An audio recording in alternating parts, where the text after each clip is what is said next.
Oke, kita masuk ke pusat pertanggungjawaban laba dan investasi. Kalau tadi kita ngomongin pusat pertanggungjawaban pendapatan sama beban, pendapatan sama beban itu mereka bekerja sama ya. Jadi pendapatan itu ngejualin barang-barang yang sudah diproduksi oleh pusat beban. Jadi beban sama pendapatan bekerja secara bersama-sama untuk bisa menghasilkan laba. Nah, kalau pusat laba berarti dia itu biasanya berupa unit bisnis gitu ya. Terus udah gitu selain bisa berupa unit bisnis bisa juga berupa pusat laba lainnya. Dan perbedaannya sama pusat pendapatan sama pusat beban, pusat laba itu spesial karena dia bisa mengukur profitabilitas. Artinya kalau pusat laba dia menghasilkan barang iya, menjual barangnya juga iya, sehingga nanti ada hubungan antara input dan output. Kalau pusat investasi itu berbeda dengan pusat laba. Jadi nanti kita akan mengukur dengan menggunakan EVA ataupun selain EVA bisa juga dengan menggunakan ROI atau Return on Investment. Kita bahas ya. Jadi tadi sudah saya singgung sedikit pusat pertanggungjawaban laba itu apa. Nah, pusat pertanggungjawaban laba adalah pusat pertanggungjawaban yang bisa menghubungkan antara input dan outputnya. Artinya nanti dia akan diukur dari laba yang diperoleh kinerjanya. Makin bagus labanya, maka kinerjanya makin baik. Jadi laba itu dapat dari mana? Ya seperti biasa, laba adalah selisih antara pendapatan dan biaya. Untuk menentukan kontribusi suatu pusat laba gitu ya sebagai suatu kesatuan terhadap tujuan organisasi, maka pusat pertanggungjawaban laba harus kita ukur kinerjanya.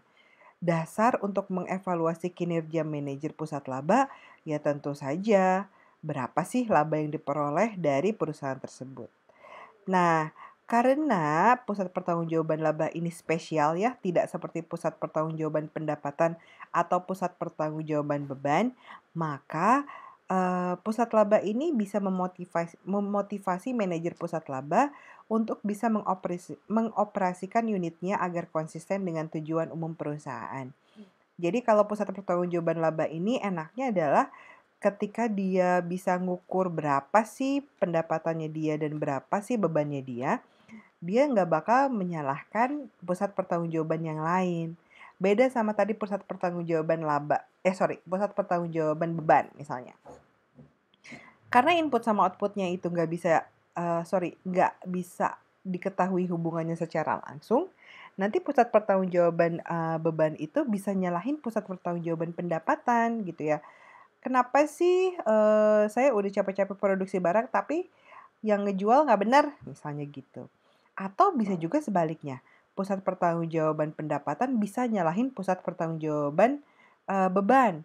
Mereka bilang, ini kenapa produknya mahal banget gitu ya. Sehingga dengan spek sekian kita susah nih ngejualnya. Jadi memang di pusat pertanggungjawaban pendapatan dan beban mereka harus bekerja sama. Beda sama yang laba.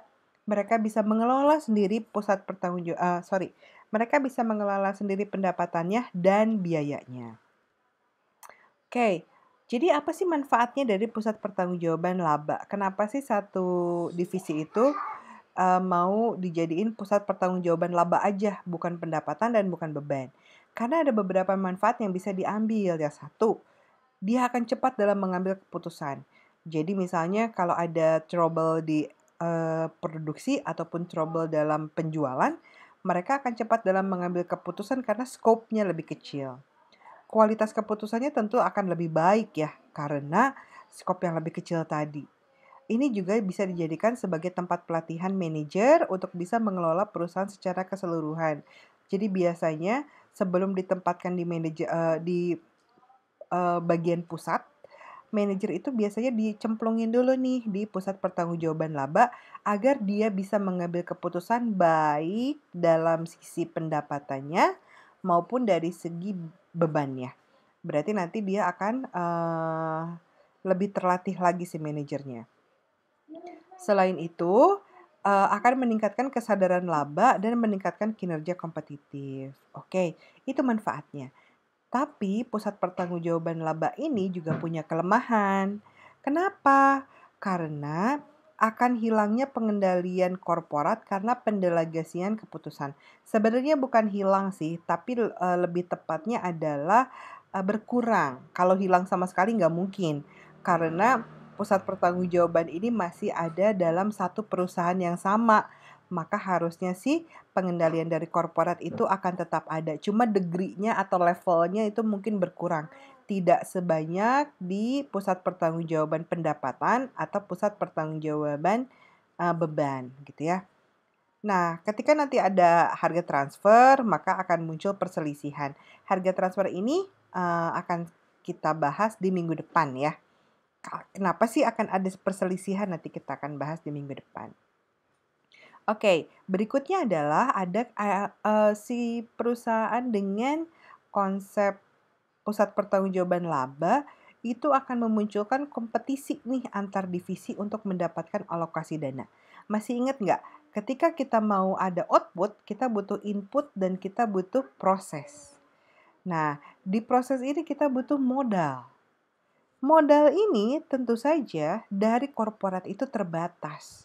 Jadi masing-masing pusat pertanggungjawaban laba mereka berlomba-lomba gimana caranya mereka bisa mendapatkan alokasi dana nih gitu ya. Karena semakin banyak dana yang didapatkan untuk bisa menghasilkan untuk bisa mendukung kinerja dari pusat laba, harusnya sih eh outputnya makin banyak gitu ya, makin gede gitu. Jadi mereka kalau bisa mendapatkan uang untuk bisa beli equipment yang lebih bagus, mereka bisa mendapatkan uang, ini maksudnya uang anggaran ya di sini ya. Uang anggaran buat modal gitu, maka mereka akan bisa menghasilkan output yang jauh lebih baik. Jadi nanti akan menciptakan kompetisi antar divisi untuk bisa menghasilkan mendapatkan anggaran.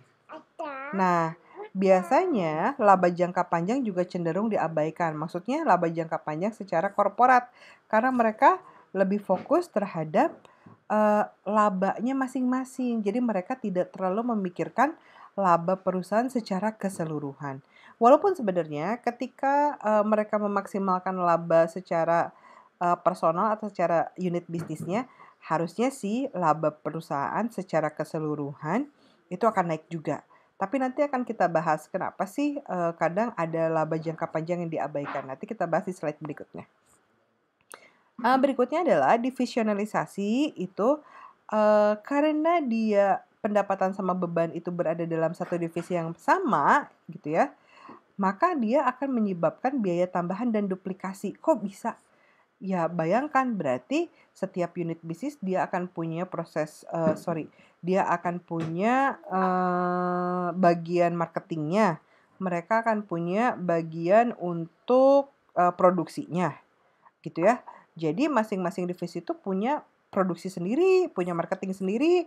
Ketika dia banyak unit bisnis, maka akan banyak sekali duplikasi atau misalnya yang divisi A, divisi B, divisi C, masing-masing punya bagian marketing, masing-masing punya pabrik misalnya, masing-masing punya equipment. Jadi banyak sekali biaya tambahan yang ada dalam divisi tersebut, gitu kira-kira.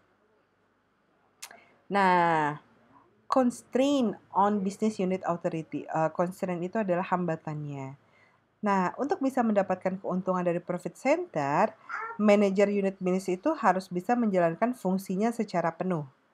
Tapi nih, pada praktiknya ini nggak bisa dilakukan pada unit bisnis. Kenapa sih? Karena adanya trade-off. Trade-off itu saling meniadakan ya, antara otonomi unit bisnis dan hambatan korporasi. Ini yang tadi saya bilang. Jadi, walaupun nih ya, adanya pengendalian dari korporat itu akan berkurang, bukan hilang ya, akan berkurang karena nanti si korporat itu ada bagian dari korporat yang dijalankan sama unit bisnisnya. Nah, dan juga ada beberapa aturan yang bisa jadi akan menghambat unit bisnis tersebut. Itu namanya hambatan korporasi. Contoh ya, ada hambatan dari bisnis unit yang lain. Jadi ada 3 nih hambatan yang datang dari unit bisnis yang lain. Satu adalah keputusan produk, kedua keputusan marketing, dan ketiga adalah keputusan pengadaan. Kalau ketiganya, jadi product decision, marketing decision, sama procurement decision, itu dilakukan oleh 2 atau lebih unit bisnis, jadi nggak cuma satu. Misalnya nih, ada 3 unit bisnis A, B, C, tapi mereka procurement-nya atau sourcing-nya atau beli ke suppliernya teh barengan. Atau misalnya marketingnya barengan. Nah, kalau berbarengan itu, maka nanti akan timbul kesulitan dalam memisahkan kontribusi setiap unit bisnis terhadap kesuksesan produk secara keseluruhan. Contoh nih, marketing decision-nya bareng misalnya. Jadi apa ya produk yang penjualannya bareng-bareng ya? Oke. Misalnya gini, kalau teman-teman ngelihat pameran mobil di mall, misalnya Honda, biasanya kan nggak cuma satu ya, nggak cuma Honda HR-V aja gitu yang dipajang. Tapi misalnya bareng sama Brio, HR-V, misalnya sama, apalagi sih mobil Honda? Sama BR-V misalnya. Jadi itu barengan dia membuat marketingnya. Walaupun satu nih eventnya. Jadi eventnya adalah show, apa sih itu namanya? Membuat yang dipajang di showroom, bukan di showroom, di mall itu apa sih namanya ya? Ya jadi mereka datang ke suatu mall, bayarnya satu, tapi produknya 3. Nah, kalau misalnya HR-V, BR-V, sama Brio itu merupakan bisnis unit, maka ketika marketing decision-nya itu bareng, nanti ketika produk itu terjual, berapa banyak nih uang dari pembayaran tempat di mall tersebut yang berkontribusi terhadap setiap produk. Nah, itu akan menjadi sulit gitu ya. Itu salah satu contohnya. Nah, selain dari bisnis unit yang lain, kita juga bisa mendapatkan constraint dari corporate manager atau manager yang di pusat nih. Bukan yang di unit bisnis ya, tapi yang di pusat. Misalnya, karena ada perbedaan strategi, adanya harus sama atau harus seragam antara satu unit bisnis dengan unit bisnis yang lain, atau juga bisa karena sentralisasi ekonomi. Jadi unit bisnis ini harus berkompetisi untuk bisa mendapatkan modal serta menyesuaikan operasinya dengan kebijakan perusahaan. Nah, kadang-kadang kebijakan perusahaan yang di pusat nih bisa jadi tidak sesuai atau nggak cocok kalau dijalanin di bisnis unit nih. Tapi mau nggak mau, karena bisnis unit ini merupakan bagian dari pusat, dia harus ikut atau menyesuaikan operasinya dengan kebijakan perusahaan. Meskipun sebenarnya kurang tepat ketika kebijakan perusahaan itu ketika kebijakan perusahaan itu dijalankan di unit bisnis tersebut, gitu. Oke, pusat laba lainnya selain unit bisnis itu bisa juga disebut atau bisa juga unit organisasi fungsional. Tapi sebenarnya nggak cocok unit organisasi fungsional ini untuk dijadikan pusat laba. Kenapa? Karena secara fungsi, struktur organisasinya aja memang dibaginya berdasarkan fungsi ya. Misalnya produksi, fungsi misalnya marketing gitu ya. Itu kan sudah terpisah-pisah atau terkotak-kotak. Bukan sebagai pusat laba, tapi lebih cocok untuk pusat pendapatan dan pusat beban. Nah, makanya ketika unit organisasi fungsional ini mau dijadikan pusat laba lainnya, kita bisa maksain dalam tanda kutip ya. Maksainnya seperti apa? Jadi kita menyebutnya yang bisa dijadikan pusat laba adalah unit produksi, unit pemasaran, dan karena nature-nya atau sifatnya dari fungsional, maka kita sebutnya ini merupakan pusat laba semu. Jadi gimana sih caranya? Gitu. ini tidak disarankan sebenarnya untuk menjadikan unit organisasi fungsional sebagai pusat laba. Tapi kalau mau maksain, maka kita bisa ngelihat kalau misalnya marketing nih. Ketika dia sebenarnya fungsinya adalah marketing, tapi mau dijadikan pusat laba semu, maka cara untuk menjadikan dia sebagai pusat laba adalah membebankan biaya dari produksi yang terjual.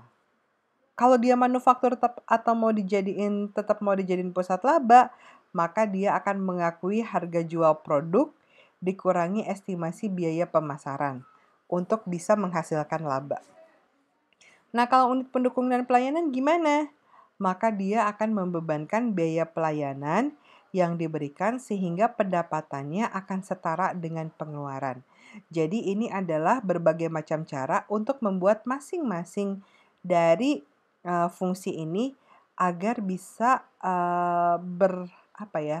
berperilaku sebagai pusat laba walaupun sebenarnya bukan. Makanya disebut dengan pusat laba yang semu. Nanti kalau kurang jelas lagi kita bisa discuss di online meeting ya. Oke. Ketika ada permasalahan dalam mengukur kinerja pusat laba, maka ada berbagai macam cara nih.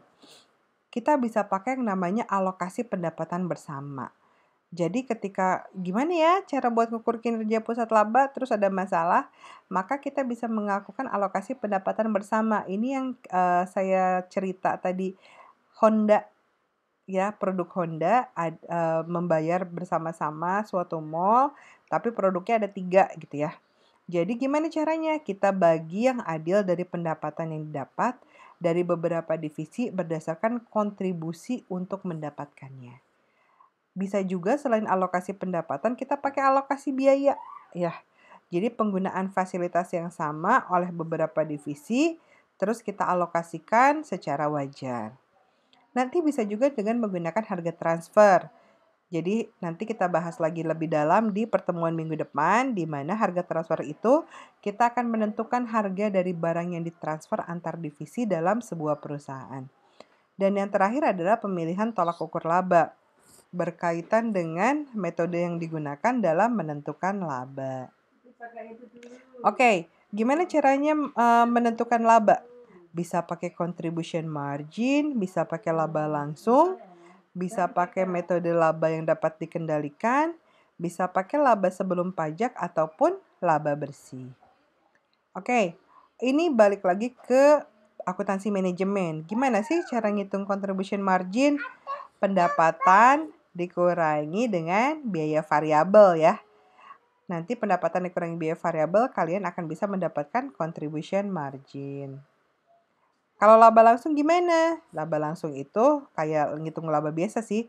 Contribution margin dikurangi biaya tetap.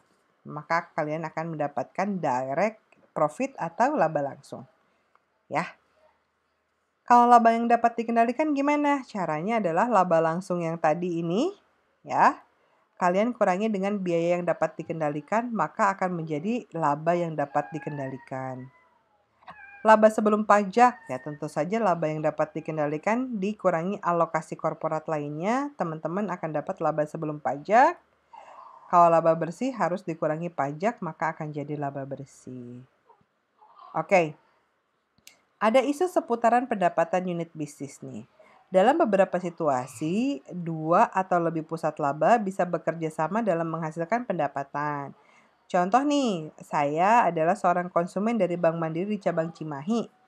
Tapi saya pengen transaksi kreditnya di cabang Buah Batu karena letaknya lebih dekat dengan tempat tinggal saya. Nah, Bank Mandiri cabang Buah Batu bisa jadi keberatan dalam melayani konsumen tersebut kalau seluruh pendapatan bunga yang didapatkan dari konsumen itu diberikannya kepada Bank Mandiri cabang Cimahi, bukan ke cabang Buah Batu. Nah, jadi gimana nih? Kan mereka bekerja sama ya antara yang di Cimahi dan di Buah Batu. Nah, biasanya mereka akan bekerja sama untuk mengalokasikan pendapatan bunga yang didapatkan dari konsumen tersebut. Itu contohnya. Oke, sekarang kalau tadi kita ngomongin pusat laba, sekarang kita beralih ke pusat investasi. Jadi, pusat pertanggungjawaban investasi itu adalah pusat tanggung jawab yang prestasinya diukur atas dasar laba yang diperoleh dibandingkan dengan investasi yang digunakan. Kalau tadi pusat laba kita cuma stop sampai dasar laba yang diperoleh. Berapa banyak laba yang diperoleh oleh pusat pertanggungjawaban tersebut. Kalau pusat investasi, laba yang diperolehnya harus dibandingkan dengan investasi yang kita gunakan. Nah, masalah pusat investasi itu adalah pengakuan aset sebagai dasar investasinya dan kita ngukurnya pakai apa. Itu biasanya masalah yang terjadi di pusat investasi. Ayo kita lihat dulu. Tolak ukur investasi. Ada berbagai macam cara nih buat ngukur investasi. Yang paling sering dipakai itu adalah ROI dan EVA. ROI atau Return on Investment itu bisa didapatkan dari laba operasi dibagi dengan berapa banyak investasi yang kita gunakan dikalikan 100%.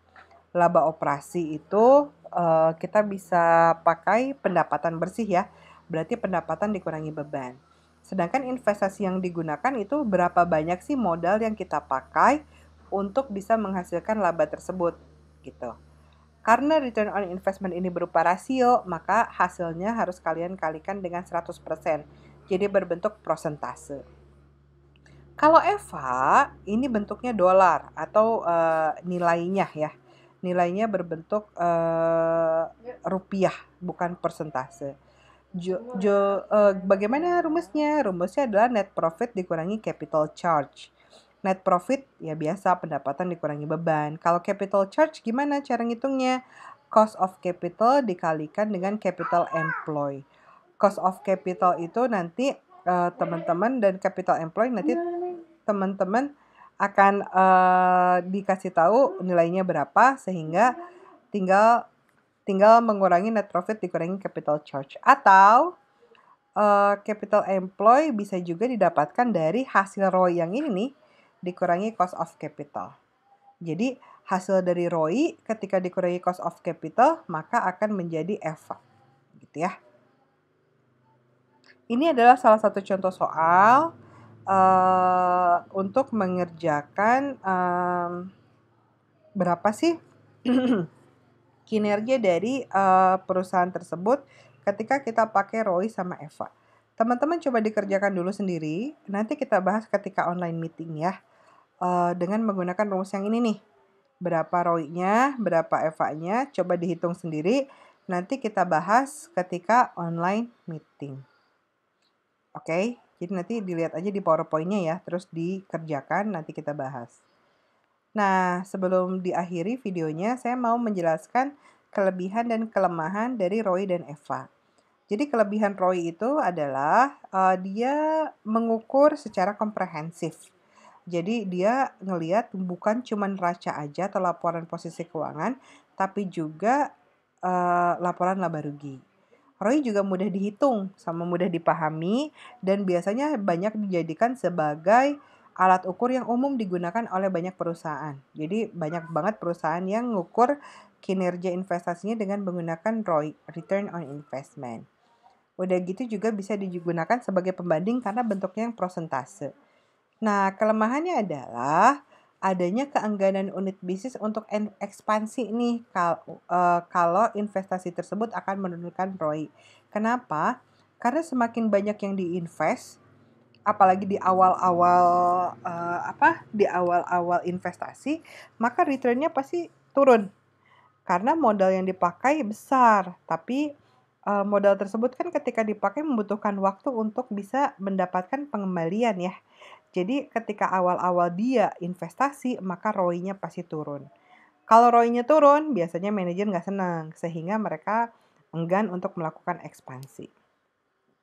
Berikutnya adalah keputusan bisnis untuk meningkatkan ROI itu bisa menurunkan profit perusahaan sebenarnya secara keseluruhan. Karena kadang biar ROI-nya tinggi, si unit bisnis itu melakukan penjualan aset yang memiliki ROI di bawah standar. Jadi si investasinya dilepas biar return-nya tinggi. ROI itu kan return laba dibagi investasi ya. Kalau investasi makin besar, maka si ROI-nya makin kecil. Jadi kalau investasinya makin kecil, maka labanya harus biasanya return-nya makin gede gitu. Jadi kadang mereka ngejual asetnya hanya untuk meningkatkan return. Terus ya karena itu juga sehingga kebanyakan fokusnya pada keuntungan jangka pendek. Nah, kalau Eva, ada beberapa kelebihan nih. Enaknya Eva itu mendorong manajer unit divisi untuk menerima usulan investasi yang menurut Roy mungkin tidak menguntungkan. Tapi ternyata sebenarnya menguntungkan perusahaan secara keseluruhan. Nanti ini kita akan kelihatan dari hasil teman-teman ngerjain soal yang tadi. Terus seluruh unit bisnis memiliki tujuan yang sama untuk meningkatkan keuntungan perusahaan dan memungkinkan penggunaan cost of capital yang berbeda-beda untuk berbagai jenis aset. Itu enaknya pakai EVA.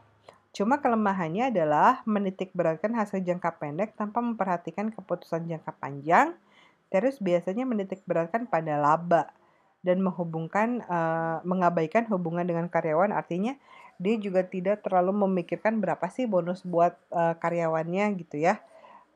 Jadi memang benar-benar berfokus seberapa banyak sih laba yang dihasilkan oleh perusahaan ketika dia mengambil keputusan investasi.